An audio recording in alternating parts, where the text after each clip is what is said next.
पूंजीपतियों के लिए एयरपोर्ट बनाया जा रहा है, ना कि ये किसान आदमियों के लिए। हम तो अपना जब अधिकार हमको मिल ही नहीं रहा तो ये वोट का अधिकार लेके ही हम क्या करेंगे। 10 बार सांसद जी के पास जा चुके हैं, विधायक जी के पास भी हमारे लोग जाते रहे, लेकिन कोई सकारात्मक रुख नहीं है। एक व्यक्ति नहीं बता सकते पहले फेज में जिसको रोजगार इस सरकार में दिया हो एयरपोर्ट के अंदर। हमारे सांसद जी हैं, विधायक जी हैं, इनके पास भी हम बारी बारी से गए हैं कि कोई हमारी सहायता कर दे, लेकिन हमारी किसी ने नहीं सुनी। चाहे एक तरफ जिला प्रशासन और चुनाव आयोग ज़्यादा से ज़्यादा मतदान कराने के लिए लोगों से अपील करता है, लेकिन इस गांव में पहले से ही सभी ग्रामीणों ने बहिष्कार कर दिया है। इस जो इन्होंने चुनाव का बहिष्कार किया है, क्यों किया है, आज हम इसी गांव में पहुंचे हैं। ये गांव है जेवर विधानसभा का रनेरा गांव। तो हम आज ग्रामीणों के बीच में पहुंचे हैं और इन्हीं से जानेंगे कि आखिरकार इन्होंने जो चुनाव का बहिष्कार किया है क्यों किया है। क्या नाम है आपका और कौन सा गांव है, क्यों बहिष्कार किया आपने? देखो, मेरा नाम राहुल शर्मा है और इस गांव का नाम गांव रनेरा है। और मैं बात करूं बहिष्कार की, तो ये बहिष्कार खाली एक गांव ने नहीं किया है, ये बहिष्कार पीड़ित लोगों ने किया है। जो ये एक अकेला गांव नहीं है, आसपास के बहुत सारे गांव हैं जो भी इस प्रॉब्लम में आए हुए हैं, उन सभी लोगों ने बहिष्कार किया है। और बात करूं मैं प्रॉब्लम की, तो आज से हमें काफ़ी टाइम हो गया जो कि हम आंदोलन करते आए हैं। अपनी परेशानी हम अपने जो भी प्रतिनिधि हैं सबको देते आए हैं अभी तक, लेकिन आज तक हमारी किसी भी बात को लेके कोई भी निस्तारण नहीं हो पाया है। इस वजह से पूरा क्षेत्र प्रताड़ित है, जहां पर कि बीजेपी चारों तरफ दावा करती है कि यहाँ पर एयरपोर्ट बनाया जा रहा है बहुत शांति प्रिय ढंग से, लेकिन यहाँ पर दूसरा कार्य ये हो रहा है कि यहाँ पर हमारे क्षेत्र का गला घोट करके और पूंजीपतियों के लिए एयरपोर्ट बनाया जा रहा है, ना कि ये किसान आदमियों के लिए। बात करूं मैं 2013 की, जब हम लोग सब प्रताड़ित थे तो 2013 में कानून आया था जो कि लगभग थोड़ा बहुत किसान के हित में था, लेकिन इन्होंने कहा कि हमें आप 2014 में लाइए, हम इनसे भी आपको बेटर देंगे। तो उसी कारण हमने 2014 में मजबूती से इनको चुना और बार बार इनको चुनते रहे, लेकिन 2013 से लेकर आज तक जो भी वो कानून बना था उसका भी इन्होंने कहीं पे भी दूर दूर से भी कहीं पालन नहीं किया है। आज हमारी जो क्षेत्र की जनता है पूर्ण रूप से प्रताड़ित है। आपने किस लिए जो चुनाव का बहिष्कार किया? अच्छा, मेरा नाम ब्रिजपाल है, बिरजू कहते हैं गांव में सभी मुझे। बहिष्कार का इसलिए कराया कि कोई खुशी से, मतलब ऐसा नहीं है कि भाई हम खुशी से बहिष्कार का निर्णय ले रहे हैं। अगर मताधिकार का एक वो है तो उसका महत्व हम भी समझते हैं कि वोट का क्या अधिकार है, लेकिन जब आदमी पीड़ित इतना है कि पिछले 2 साल से हम लगातार अपनी मांगों का बिल्कुल मूलभूत अधिकारों को लेके अपना आवाज़ उठा रहे हैं, लेकिन उसमें ना तो किसी जनप्रतिनिधि ने कोई सहयोग करा, ना ही कोई प्रशासन ने ऐसा सकारात्मक रुख अपनाया कि भाई सरकार पर कोई इतना इन मांगों को पूरा करने से फ़र्क पड़ जाएगा, तो हम फिर वोट करें किस लिए?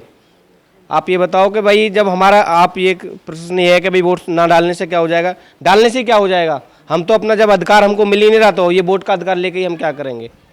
क्या क्या मांगे हैं आपकी, किन मांगों को लेकर अड़े हुए हैं? आप भी अगर सुनेंगे तो मांग जैसी तो कुछ चीज़ ही नहीं है। आपको पता है यहाँ जेवर एयरपोर्ट बन रहा है, पूरे देश में हल्ला हो रहा है कि भाई बहुत बढ़िया, विश्व का सबसे चौथा एयरपोर्ट, एशिया का सबसे बड़ा बनना है, लेकिन मैं उसमें ये पूछना चाह रहा हूँ किसी भी आदमी से कि क्या, देखो देश चलता है कानून से चलता है, मेरे लिए वो अच्छा हो या बुरा हो, कानून सबके लिए बराबर है। मेरा सीधा प्रश्न ये है, कोई भी अधिकारी ये बता दे कि जो 2013 का भूमि अधिग्रहण कानून बना 1895 के संशोधन के बाद 125 वर्षों के बाद, क्या आज उसका पालन हो रहा है?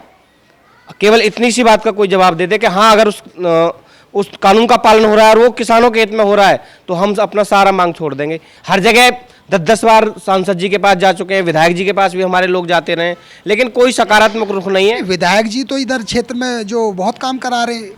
मीडिया मैनेजमेंट है, आपको सब आप भी जानते होंगे, खैर आप स्पष्ट कहो या ना कहो, मीडिया मैनेजमेंट है। यहाँ पे आए मोदी जी बहुत बड़ा हल्ला करके चले गए उद्घाटन, लेकिन किसानों की समस्याओं के बारे में एक बिंदु नहीं बोला। चौगुना मिला या दोगुना मिला, इस पे बोलो ना। आप बताओ, आपको ये ग्राउंड लग रहा है? सांसद जी भी यहाँ जगह जगह आसपास के गांवों में सबसे जाके मिल ले, बाकायदा उन्हें बता। आप चुनाव के इसके एयरपोर्ट के फायदे भी गिनवा रहे हैं सांसद जी। हाँ, ये बात अच्छा जी आपने कही, एयरपोर्ट का श्रेय तो सब लेना चाह रहे हैं।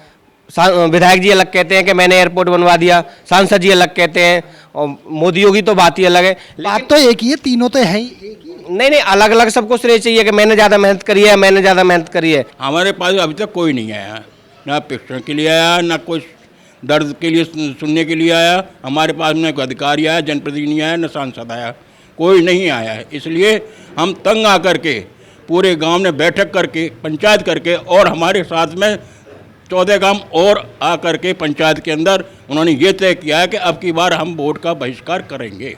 बहिष्कार इसलिए किया है कि हमारी जो मांगें थीं, जो हमारे अधिकार थे, उनका समाधान हमें किसी भी स्तर पर नहीं मिल रहा है, न तो प्रशासन की तरफ से और न ही जो हमारे ये जनप्रतिनिधि इनकी तरफ से हमें कोई आश्वासन नहीं मिल रहा। जनप्रतिनिधि तो जगह जगह जा रहे हैं, पहले से जाते जा रहे हैं। भाई आते जाते रहे हैं, पर लेकिन यहाँ रनहेरा में कोई नहीं आ रहा है कि हमसे आकर के ये पूछे यहाँ कि भाई आप क्यों बहिष्कार कर रहे हैं। आखिर हमने जब हमारी मांगें, हमारे अधिकार जब पूरे नहीं हो रहे, इनका समाधान नहीं लग रहा, तो हमने फिर अंत में ये निर्णय लिया कि भाई अब चुनाव मत दीजिए। हम जानते हैं कि मतदान का अधिकार भी हमें है, लेकिन वो अधिकार हमें है, वो सब अगर हमारी जो समय जो है हमारे अनुकूल हो या हमारी बातें कुछ मानी जाएँ तो हम तो खूब अच्छे खुशी से अपना मतदान करें। नहीं, बहिष्कार ये कर रहे हैं जब ये अब वोट में ही हमारा अधिकार क्यों मानने हैं भाई, और बातों में क्यों नहीं हमारा अधिकार मानने, खाली वोट से अधिकार का क्या संबंध है बताइए आप। भाई ये जो हमारी जो पहले सबसे पहले आदमी के लिए, हर व्यक्ति के लिए, आपके लिए भी, मेरे लिए पेट के लिए रोटी चाहिए ना, सिर ढकने के लिए मकान चाहिए। जब वो ही छन रहा है तो बताओ हम बहिष्कार न करें तो और हमारे पास में। ईमानदारी से ये जो विकास है ये पूंजीपति उद्योगपतियों का विकास है। किसान आदमी की औकात नहीं है कि एक दुकान भी जेवर के अंदर या एयरपोर्ट के अंदर खरीद पाए। इतना उसे धन नहीं दिया गया कि उस पे जो भी उसे पैसा मिला है वो बहुत चंद पैसा मिला है। एक व्यक्ति नहीं बता सकते पहले फेज में जिसको रोजगार इस सरकार में दिया हो एयरपोर्ट के अंदर। एक व्यक्ति ने कहा था कि अब के जो चुनाव है यूपी के वो 2 चरण में होंगे। मैंने कहा यार 2 चरण में तो मैंने ऐसा कुछ सुना नहीं है। तो उन्होंने बताया कि 2 चरण का मतलब आप समझ रहे हो कि 2 दिन तो नेताजी किसानों के चरणों में, और जो ये 5 साल जब जीत जाने के बाद में किसान नेताजी के चरणों में, तो ये 2 चरण हो गए। आखिर क्या वजह है जो इस वजह के लिए पूरे गांव में ही जगह जगह बैनर लगा दिए हैं कि चुनाव का बहिष्कार? मेरा नाम विजय है और मैं इसी गांव रनहेरा का रहने वाला हूं। बात आ रही है चुनाव बहिष्कार की कि बहिष्कार क्यों। हमें 2 साल से ज़्यादा हो गई हैं आंदोलन करते करते। हमारी बहू बेटियां, बहन बेटियां भी रोडों पर वहां धरने प्रदर्शन में पड़ी रही हैं, लेकिन किसी के भी कान पर जूं नहीं रेंग रही है। हमारे सांसद जी हैं, विधायक जी हैं, इनके पास भी हम बारी बारी से गए हैं कि कोई हमारी सहायता कर दे, लेकिन हमारी किसी ने नहीं सुनी। जब भाई ये हमारा सहयोग नहीं कर रहे तो हम इनका सहयोग क्यों करें। हमारे पास बस एक ये हथियार है, वोट। हमने बस इसी को रोक दिया कि भाई अब हम किसी को भी वोट, और यही नहीं कि हम बीजेपी को नहीं देंगे, हम किसी भी पार्टी को वोट नहीं देंगे। तो इस मत की ताकत से ही तो आप अपना अधिकार दिखा सकते हैं, अपनी ताकत दिखा सकते हैं। तो ये ताकत तो हमने पहले भी दिखाई थी, क्या हुआ हमारा बताइए। ये 2-3 मांगे हमारी ये भी पूरी नहीं हो पा रही हैं। अगर माना जाए आपको हम बोले हैं कि आप अपने घर को और अपने गाँव को हमें दे दो और इसका आधा हम तुम्हें दे देंगे, क्या तुम अपना गाँव और अपना घर छोड़ दोगे क्या, बताइए आप। पहली बात तो ये है कि हमें अपना ये निर्णय जब लिया है जबकि हम चारों ओर से थक चुके हैं। हमारा वो कहावत है जिसका कोई नहीं उसका खुदा है यारो, हमारा तो वही है। बाकी ना कोई सांसद है ना कोई विधायक है। आज हमें 1.5-2 साल हो गए जो कि कभी मेरठ जा रहे हैं, कभी लखनऊ जा रहे हैं, कभी 0 पॉइंट जा रहे हैं, लेकिन क्या इतने न्यूज़ रिपोर्टर आते हैं हमारे पास, क्या आज तक कोई भी खबर नहीं पहुंची योगी जी के पास कि भाई आखिर हमारे बीच में कोई आता क्यों नहीं है कि भाई आप मतलब क्यों कर रहे हो बहिष्कार। अगर वो आके पूछे तो हमारे पास अभी भी 1 पॉइंट खुला हुआ है, हम उनकी वो हमारी बात सुने, हमारी मांगों को लिखित के दे दें, हम हमें मंजूर है, वोट डालेंगे। बहिष्कार तो हो ही, जब ये हमारी नहीं सुनेंगे तो हम भी इनकी ना। क्यों नहीं, सबकी सुनते हैं। कहाँ सुने, अब तो डीएम और एसडीएम सब ये कहें कि थोड़ी सी आदमी अभी नहीं मालूम पड़ जाएगी ना कि जब पूरा क्षेत्र ही बहिष्कार करेगा। जनप्रतिनिधियों ने नहीं सुनी आप? कोई कुछ नहीं सुनता।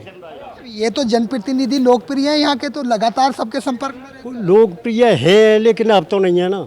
जब ये हमारा शासन प्रशासन जब हमारी कोई बात ही ना सुन लो, ना हमारे जनप्रतिनिधि सुन रहे, ना हमारे सांसद जी सुन रहे हमारी कोई बात, तो जी हम पे एक अधिकार ये वोट को जी। तो या लिए हम बोले हम ताकत अब दिखाएंगे, हम वोट ना दें, बहिष्कार करेंगे। आप तो युवा हो, आप क्यों बहिष्कार कर रहे हो? आप तो अपने मत का इस्तेमाल करो। जी नमस्कार जी। बहिष्कार क्या, कौन कर रहा है बहिष्कार? ये तो सांसद जी के लिए रिटर्न गिफ्ट है रनीरा से, छोटा सा। पहले आए थे बहिष्कार, पहले भी हमने कोशिश की थी, तो उन्होंने बोला था कि मैं मंत्री बन गया, 2 मंत्रालय देखे मैंने, टाइम नहीं मिल पाया मेरे को। अब क्या रोजगार भी मिलेगा, सारा कुछ होगा, हो गया ना। 15-15, 20-20 बस भर के लखनऊ जा रहे हैं, मेरठ जा रहे हैं, हम जा रहे हैं, मातृशक्ति जा रही है। इससे बड़ी शर्मिंदगी और क्या होगी? और इनका आरोप है कि लगातार जनप्रतिनिधि इनके पास कोई नहीं आया, तमाम वादे तो कर गए, लेकिन वोटों के टाइम पर ही जनप्रतिनिधियों को ये याद आते हैं। लेकिन उसी की नाराज़गी के चलते इन लोगों ने ये फैसला लिया है। हालांकि जिला प्रशासन लगातार लोगों को और ग्रामीणों को जागरूक कर रहा है मतदान के लिए, लेकिन उसके बावजूद भी ये अपनी जो मांगें इनकी पूरी नहीं हो रही हैं। उनके चलते इन्होंने गाँव में आने वाली जो चुनाव है, जो लोकसभा का चुनाव होगा, उसमें मतदान के लिए बहिष्कार का जगह जगह इन्होंने ऐलान किया है। ग्रेटर नोएडा से नाव नोएडा के लिए यूनुस आलम की रिपोर्ट।